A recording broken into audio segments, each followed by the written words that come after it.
रमेश जी, आपका भी बहुत बहुत स्वागत है। आप बाहर से जुड़े इस वक्त, पहला सवाल आपसे ही ले लेती हूँ। विपक्ष ये कह रहा है कि मोदी जी नहीं चाहते हैं कि विपक्ष के नेता सत्ता पक्ष के नेता मिले जुले, इसीलिए सबको दूर दूर कर दिया है। दम घुट रहा है विपक्ष का नई संसद में। अब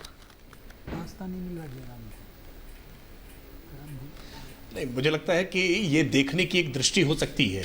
संसद का नया भवन वास्तविकता में आवश्यकता थी और संसद के भवन को जिस पवित्रता के साथ देखा जाने की आवश्यकता है, मुझे लगता है विपक्ष इस बात को हर बात में कोई ना कोई मीन निकालने का प्रयास करता है। और इसीलिए आज जिस तरह से जयराम रमेश जी ने फिर इस बात को दोहराया है कि संसद, हम नई सरकार बनेगी, हमारी सरकार बनेगी तो हम किसी नए भवन में जाएंगे, ये नकारात्मकता का भाव बंद करना चाहिए। ये संसद कोई नरेंद्र मोदी जी की या भारतीय जनता पार्टी की संसद नहीं है। ये देश के लोकतांत्रिक एक ऐसी परंपरा का निर्वहन करने वाला मंदिर है जो देश के 140 करोड़ लोगों की भावनाओं का प्रतिनिधित्व करता है। उनकी भावनाएं उसमें निहित होती है। इस भावना के साथ इसको देखे जाने की आवश्यकता है। लेकिन दुर्भाग्य यह है कि विपक्ष हर बात में नकारात्मकता ही ढूंढने का प्रयास कर रहा है।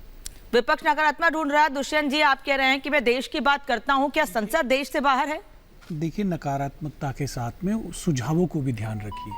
भारतीय जनता पार्टी कोई आमराय कभी नहीं बनाती, विपक्ष के नेता को कभी विश्वास में नहीं लेती और लोकसभा में नेता प्रतिपक्ष को कैबिनेट का दर्जा तक नहीं दे रखा है।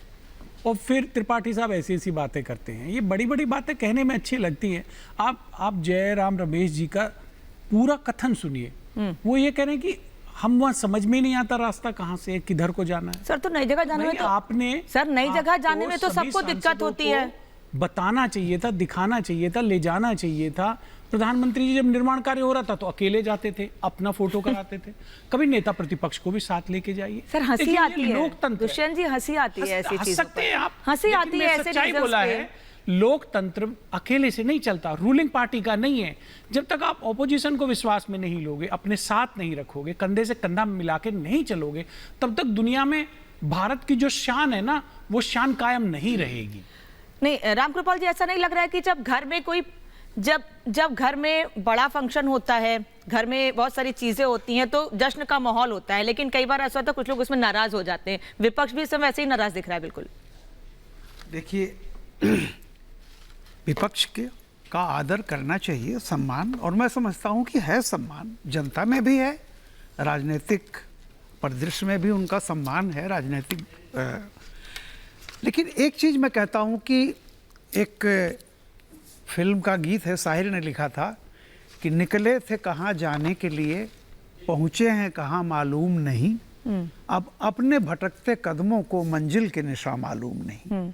जिस तरह के बयान आ रहे हैं, मुझे लग रहा है कि कहीं ना कहीं एक भविष्य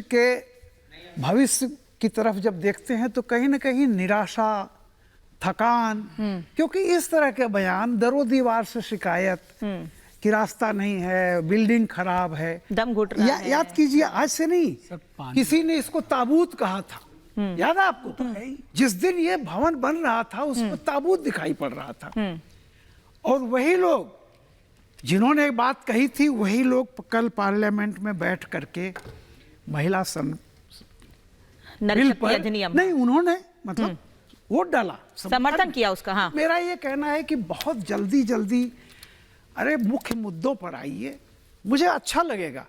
विपक्ष अगर असहमति बिल्कुल रखिए, असहमति का लोकतंत्र में स्वागत होना चाहिए, और सहमति लेकिन सर सबसे बड़ी पहचान। लेकिन हाँ, आपके तर्कों में कुछ तो दम हो। दम बीजेपी को कन्विंस करने के लिए हो ना हो, कम से कम जनता तो कन्विंस्ड हो, वरना पता चलेगा कि वो बिहारी के विरह वरण की तरह लोग हंसेंगे। आप विरह की बात करेंगे और लोग हंसेंगे।